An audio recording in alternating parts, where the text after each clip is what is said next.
আব্বাস সিদ্দিকী আল্লাহর জাত পাকের কসম করে বলছি, মাজমপুর থেকে আমি তো আবার যাব।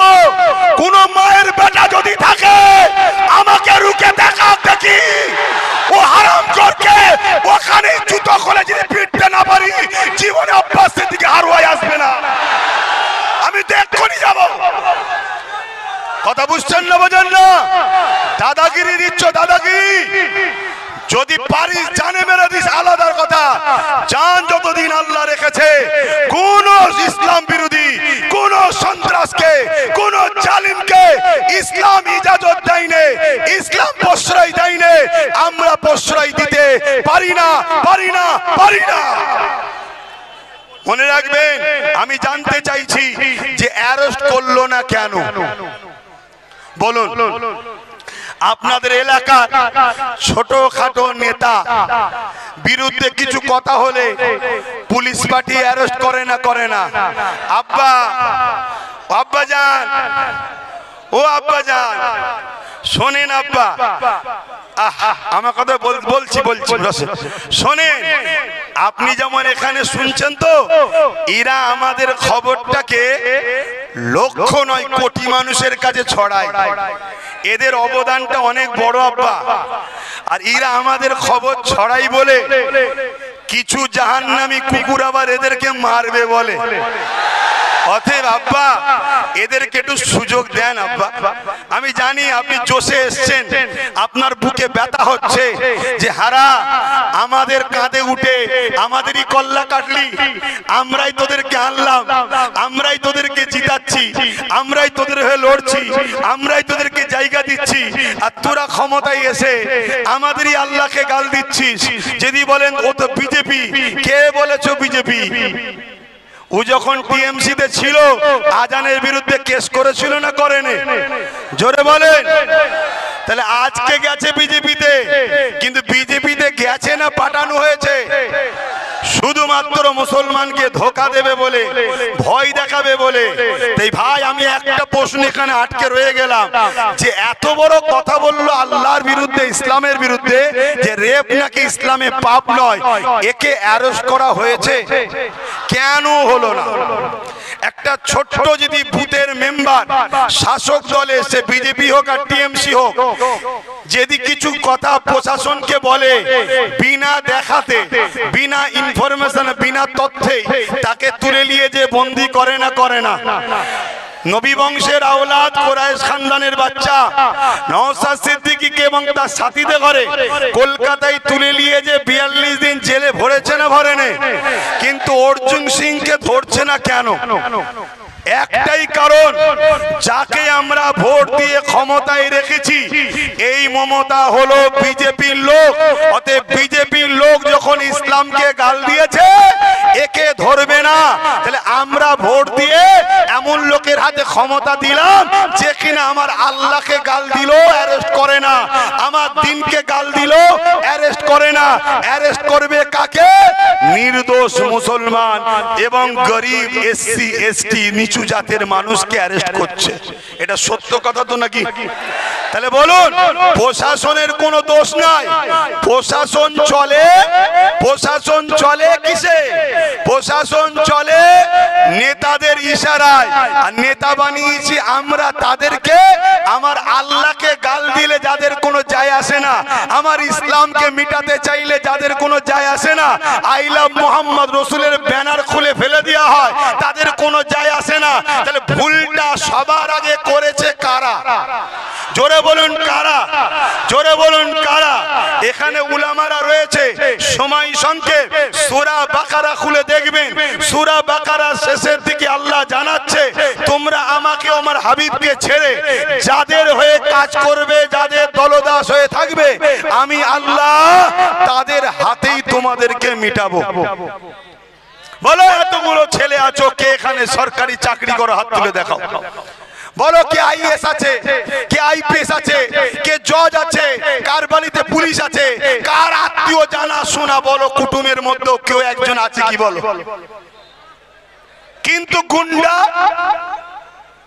বোম মারা, চুরি করা, লুট করা, ঘর ভাঙা পাড়ায় পাড়ায় ভরে যাচ্ছে। তাহলে একটা দিন আমাদেরকে নিষিদ্ধ করে AK-47 দিয়ে স্প্রে করে মেরে দেওয়া হবে, সেই পরিকল্পনা করা হচ্ছে। এর জন্য আমাদেরকে সজাগ হওয়া দরকার আছে না নাই? এর জন্য নিজেদের হাতে পাওয়ার তৈরি করা দরকার আছে না নাই? আজ যদি আমাদের হাতে পাওয়ার থাকতো, অর্জুন সিংয়ের গলায় ও কোমরে দড়ি বেঁধে বুটের গুঁতো মারতে মারতে জেলের মধ্যে ঢুকানো হতো না? হতো না? জোরে বলেন, হতো না? হতো না? তুমি দুনিয়াতেই সব পেয়ে শেষ হয়ে গেল, আখিরাতের কথা ভাবছো না? তুমি কি করছো? এই যে আপনাদের হারুয়ার পীর আব্বাস আলী হুজুরের যে মাজার, এই মাজারে মোট কত বিঘে জায়গা? 900 বিঘে জায়গা। কথা বুঝে আসছে? সেই 900 বিঘে জায়গার মধ্যে আজকে আছে কত? 3 বিঘেও নয়। বাকি জায়গা ঝাড়লো কারা? এই কথা বুঝছেন না, বোঝেন না? এবার এই কথাটা যদি আব্বাস সিদ্দিকী হারুয়া আব্বাস আলী হুজুরের পক্ষে বলি, আমি কি ইসলাম বিরোধী? এই জোরে বলেন বিরোধী। আজকে যদি আমার সমাজের কোন নামদারি মুসলমান অবৈধ সন্তান ওলির জায়গা ছেড়ে আমার যদি বিরোধী করে, আপনারা কি তার সাথে না আমার সাথে? এই জোরে বলেন, তার সাথে না আমার সাথে? আমি আরেকটা কথা বলবো, এখানে এই বিষয়ে আলোচনা হয়েছে কি জানি না। তাহলে আই লাভ মুহাম্মদ সাল্লাল্লাহু আলাইহি ওয়াসাল্লামের বিরোধী ব্যানার লিখার জন্য আমরা দুঃখিত, তাই তো নাকি? এলি আন্দোলন হচ্ছে না, হয়নি? আমাদের ভেতরে আর একদল মুনাফেক আছে, সেইগুলোকে একটু জানানো দরকার আছে না নাই? আমরা দেখেছি প্যালেস্তাইনের আঘাত হলে কলিকাতার রাজপথে আন্দোলন হয়, হওয়া দরকার। মানবতার ক্ষেত্রে হওয়া দরকার আছে না নাই? উত্তরপ্রদেশে আই লাভ মুহাম্মদ সাল্লাল্লাহু আলাইহি ওয়াসাল্লামের বিরোধী হলে আন্দোলন হয়, আমরাও করছি, হওয়া দরকার আছে না নাই? উত্তরপ্রদেশটা বড় কথা নাই, ভারতবর্ষে কেন হবে ইসলাম বিরোধী? ঠিক না বেটি? আন্দোলন হচ্ছে। কিন্তু দুঃখের বিষয়, অর্জুন সিং যখন বলে ইসলাম বিরুদ্ধে, তার বিরুদ্ধে কেস হয়, হওয়া দরকার আছে না নাই? কিন্তু কেসটা চালু হচ্ছে না কেন? চালু যারা করবে তারা করবে না, কেস চালু করবে না। কিন্তু আপনাদেরকে একটা কথা বলি, এই বাংলায় যদি কেউ কাউকে আল্লাহ বলে, এর প্রতিবাদ হওয়া দরকার আছে না নাই? এই জোরে বলে, হওয়া দরকার আছে না নাই? হাওড়া জেলার নির্মলবাজি এমএলএ এর নাম, সে মমতাকে আল্লাহ বলছে, এটা আপনারা মানেন? এই জোরে বলেন, মানেন? হাত তুলে সাক্ষী দেন, মানেন? মানেন? মানেন? মানেন? যখন মানেন না, তাহলে দুটো কথা, এর বিষয়ে কি মমতা কোনো মুখ খুলেছে যে ও ভুল বলছে, এই ইসলাম ধর্মের উপর আঘাত দিলি কেন নির্মলবাজি, এমন কোন কথা বলেছে? কিন্তু এর বিরুদ্ধে উলামারা প্রতিবাদ করছে না কেন? এর বিরুদ্ধে কথা হচ্ছে না কেন? এর বিরুদ্ধে লড়াই হবে না কেন? আজকে বলুন, আমাকে কেউ যদি মুজাদ্দেদ বলে আর আমি যদি চুপ থাকি, তার মানে কি আমি ভেতরে ভেতরে চাইছি যে আমি মুজাদ্দেদ হই? এই কথা কি বলুন? তাহলে ফেরাউন নিজে বলেছিল আল্লাহ, আজকের ফেরাউন গুলো নিজে আল্লাহ দাবি করছে না, লোক দিয়ে বলাচ্ছে বল আল্লাহ, বল। সমাজ কেমন ভাবে লাই দেখি, মুসলমান গুলো কিভাবে লাই দেখি, মুসলমানকে যে বিজেপির ভয় দেখিয়ে রেখেছি, এরা বিজেপির ভয়ে নিজের জান বাঁচাবার কথা ভাবে না আল্লাহর জন্য লড়াই নামে, এটা দেখার জন্য কাউকে দিয়ে বলানো হচ্ছে বল আমাকে আল্লাহ। এখন বলুন, চুপ থাকা মানে ভেতরে ভেতরে মজা নিচ্ছে না লাইনে? একটু আওয়াজ দেবেন ভাই, কষ্ট দিচ্ছে আপনাদের, ভেতরে ভেতরে মজা নিচ্ছে না লাইনে? কিন্তু আমি জানতে চাইছি, আমাকে কেউ মুজাদ্দেদ বললো, আমি চুপ থাকলাম, তার মানে আমি সাপোর্ট করছি তার কথা, তাই তো নাকি? কিন্তু আমার যদি কেউ বিরোধী না করে এবং আমার পক্ষে যদি সে থাকে, তাহলে আমার বিষয়ে যে মুজাদ্দেদ বলেছে এটাকে সাপোর্ট করছে না, করে না? আমি বুঝাতে পারছি? বুঝাতে পারছি? ধরুন মাওলানা আব্দুর রশিদ সাহেব আমাকে বলেন, বুঝাবার জন্য বলছি, আপনি রেগে যাবেন না তো?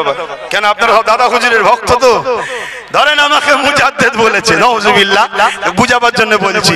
আমি ধরুন চুপ করে রয়ে গেলাম, তার মানে ওর কথাটা আমার বেশ ভালোই লেগেছে। কিন্তু আপনারাও আমার সঙ্গে মিশছেন, প্রতিবাদ না করে আমাকে সাপোর্ট করছেন, তার মানে আপনারাও কি আমাকে মুজাদ্দেদ বলে মানছেন না মানেন? তাই তো মিশছেন, নাই তো বিরোধী করতেন। আজকে কেউ মমতাকে বললো আল্লাহ, মমতা ব্যানার্জি প্রতিবাদ করছে না, ভেতরে ভেতরে মজা লাগছে। আর এরপরে আমরা মুসলমান যদি ওই মমতাকে সাপোর্ট করি, তার মানে ওকে আল্লাহ বলে মানে লিয়া হলো না? হলো না? মুসলমান কি করে ইমানদার থাকতে পারে? এই কথা বলাতে অনেক মুনাফিক মুলা আমাদের গায়ে লেগে গেছে। অনেক মুনাফিক মুসলিম দাবিদার বেঈমান নেতাদের গায়ে লেগে গেছে। যারা হাকিকাতে মুসলমান হবে, যাদের গায়ে ইমানদারের খুন থাকবে, একটা পরিচয় বলে যাচ্ছি, তারা গুনাহগার হতে পারে, ইসলামের দুশমন কোনোদিন হবে না। আর যারা মুসলমান দাবিদার ইসলামের যদি দুশমন হয়, আমার ভাষাটা একটু কড়া হতে পারে, আল্লাহ রাসূলের স্বার্থে বলছি, তুমি আমায় বয়কট করলে আমার কিছু যায় আসে না। যদি মুসলমান দাবিদার আল্লাহ রাসূলের দ্বীনের দুশমন হয়, দুশমনদের সঙ্গে দল করে, দুশমনদের করে ক্ষমতায় আনে, দুশমনদেরকে তাকতে আনে, আপনাকে বলতে বাধ্য হচ্ছি শরীয়তের কথা, আপনাকে রাজ বলতে বাধ্য হচ্ছি আল্লাহ রাসূলের স্বার্থে।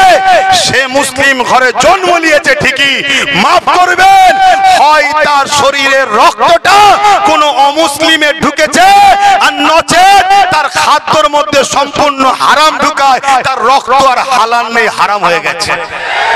কথা বুঝে আসছে না? না, যত বড়ই পাপী হোক, মুসলমানের খুন কখনো ইসলামের বিরোধী হতে পারে না।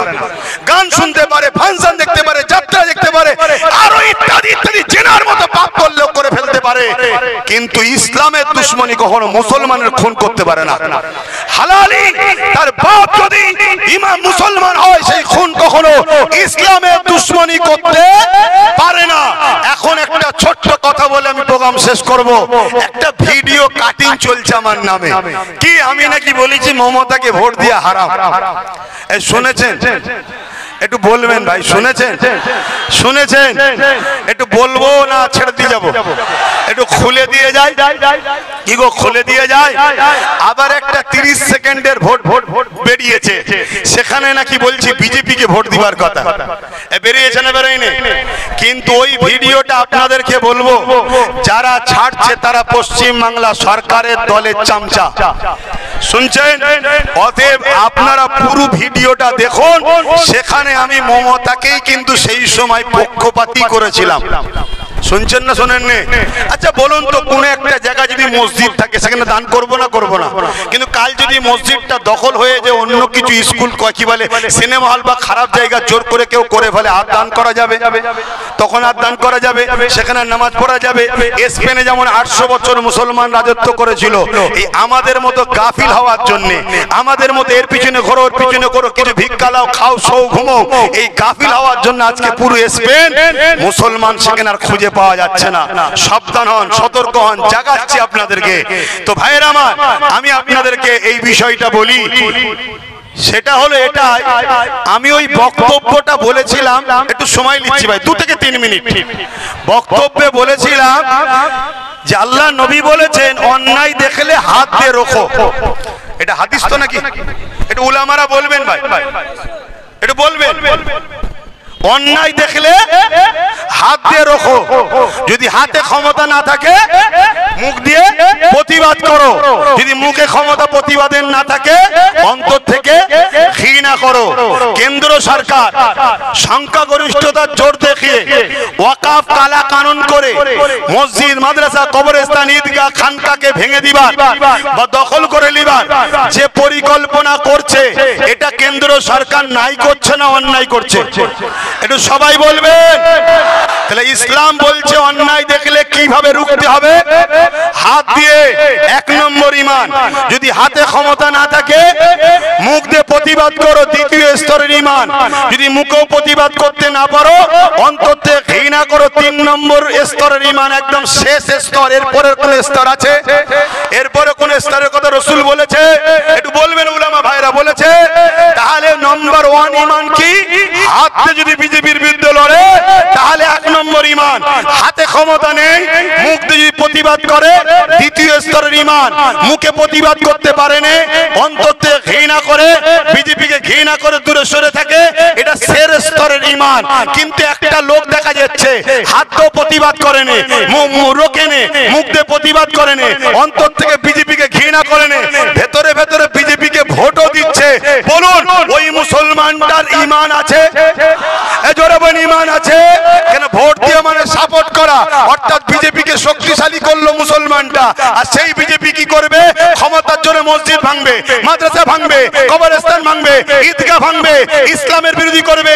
যারা ইসলামের বিরোধী করে, মসজিদ ভাঙে, মাদ্রাসা ভাঙে, কবরস্থান ভাঙে, তাদেরকে সাপোর্ট করা আর কাজ করা এক না আলাদা? তাহলে তার মধ্যে ঈমান থাকতে পারে? এই কথাটা আমি বলেছি, এটাকে দেয়নি। এই শুনছেন, এটাকে দেয়নি কেন? এই বেঈমানগুলো আমাকে বিজেপির সঙ্গে জড়াতে চাই না। যদি এটা দিয়ে ফেলে তাহলে তো সবাই বলবে আব্বাস সিদ্দিকী বিজেপি হয় কি করে, সে তো বিজেপিকে দিয়া হারাম বলছে। এজন্য এটা দেয়নি, দিয়েছে কি? তারপরে আমি বলেছি কি, মসজিদ ভাঙবে, মাদ্রাসা ভাঙবে বিজেপি, আর রাজ্য সরকার যদি বলে বিরোধী করা যাবে না, গুলোগুলি করলে আমি বড় দুশ্মন হব, তাহলে বলুন মমতা মসজিদ মাদ্রাসার পক্ষে না বিজেপির পক্ষে? এটা আওয়াজ দেবেন না? আওয়াজ দেবেন না? উদাহরণ হিসেবে বলছি, কোন একটা দোকান ধরুন আমি ভাঙছি, বুঝাবার জন্য বলছি, ভাঙার পক্ষে নয়, আল্লাহ মাফ করুক।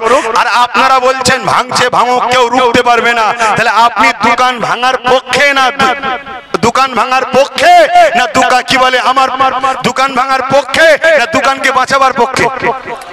ভাঙার পক্ষে, তাই তো চুপ করে রাখছেন।